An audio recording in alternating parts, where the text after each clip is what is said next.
this point, my mother says to the cab driver, take us to Spain. Spain was neutral. The cab driver says, impossible, madam.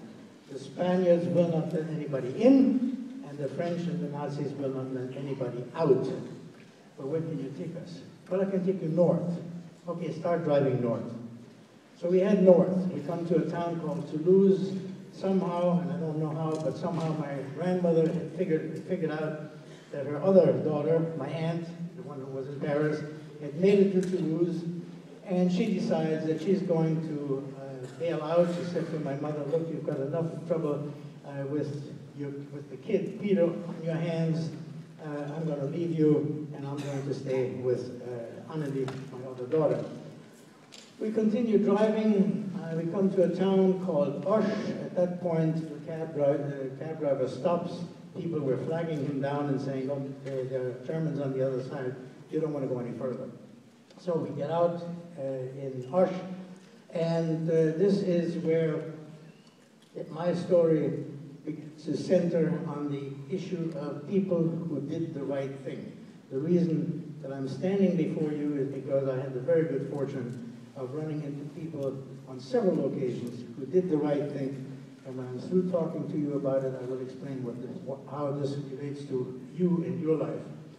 My mother rings at the door at a very large red brick building. It turns out to be a convent. One of the nuns opens the door. My mother explains our situation, and she says, you have nothing to worry about. Welcome to the house of God. We will take care of you. At that point, the nun gets in touch with a local food distribution center located in the center of town.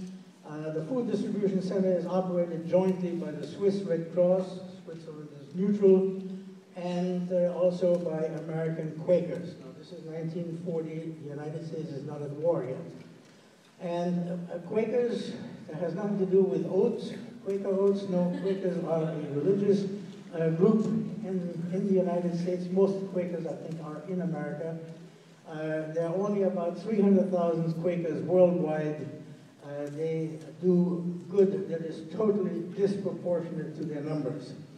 Anyhow, the lady in charge of the Quaker Distribution Center says, we will take care of you. We will give you a part-time job. With a part-time job offer, my mother is in a position to go to the police and get permission to remain in Osh because she's not going to be a burden to the government of the town. So with that, with the permission to stay and with a part-time job, we're able to rent a very small one-room, and I mean one-room apartment, and now my mother begins to start looking for my father. We didn't know what happened to him. I am sent to a French school. I had learned French in Belgium, so that wasn't a problem for me. And after several months, my mother finally locates my father. It turns out that he also was in the same camp, Gurs, where we had been interned before. Of course, we didn't know it at the time. My father got very, very sick in the camp. He developed heart trouble. He was 54 years of age at that time already. He was 16 years older than my mother.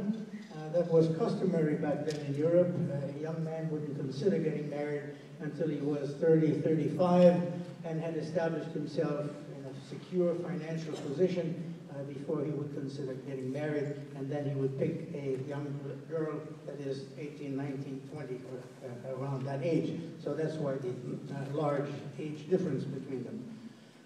He was very sick. He was released on a convalescent leave for 30 days. The camp commander figured that he's not going to live much longer than 30 days, so why bother paying for his burial in the camp? Turn him over to his wife, let her take care of the burial expenses. Okay, at least we're together. The family was together. If I didn't mention before, I was an only child. So mother, father, and I were together in that one-room apartment. The Vichy government, as I indicated before, was even more anti-Jewish than the Germans. The Germans only said that you are a Jew, and the considered as a question of race and not a question of religion. The Germans said that if you have one grandparent, that automatically makes you a Jew. The French said if you have two grandparents, or if you have a great-grandparent, one great-grandparent, then that also puts you into the Jewish race. So my father was not allowed to do any work. We were fairly restricted in our activities. My parents also had to register as Jews under the Vichy government. But this is 1941, I'm 12, move the clock forward, 1942, and I am 13. It's summertime, the end of the school year, and my mother receives permission from the Quakers to send me to one of their summer camps. And that's located a town about 35 miles away from Auch. The name of that town is Condom. That's the way you pronounce it in French. If I spelled it out for you and asked you to read it, you would read condom. Okay? So, anyhow, that's the name of the town. They're very proud nowadays. They have a condom museum there, too. I didn't know anything about that at the time. So, I am together with a bunch of other kids. The food is fairly good. I'm enjoying myself and have no worries. When all of a sudden, about the middle of August, my father appears unannounced, unexpectedly, riding a bicycle 35 miles in the hot summer heat. As I said, he had heart trouble, kind of worried and wondered, what is he doing here? And he told me that he just wanted to visit with me, and he gave me a small pouch. When I tried to look inside it, he said, don't look in it, just put it in your pocket. It's for you, take good care of it.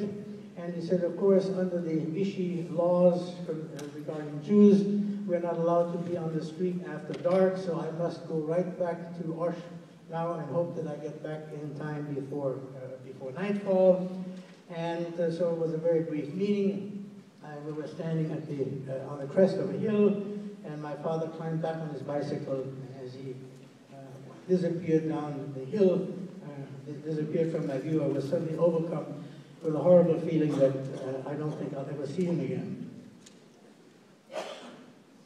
A few days later, the director of the summer camp, Mrs. Cavaillon, who was a very devout Catholic lady, and who took me to 7 o'clock Mass every morning with her, called me into her office and said, I'm very sorry, Pierre, at that time it was called Pierre in France, not Peter, I've just received some bad news from Auch, from the Red Cross and from the Quaker, where your mother is working, and they have told me that your parents were arrested yesterday on the 26th of August, but don't worry, I will take care of you, and I'm going to organize a novena for the non-Catholics among you. That's 9 days of the Rosary, and at the end of the novena, your parents will be restored to you.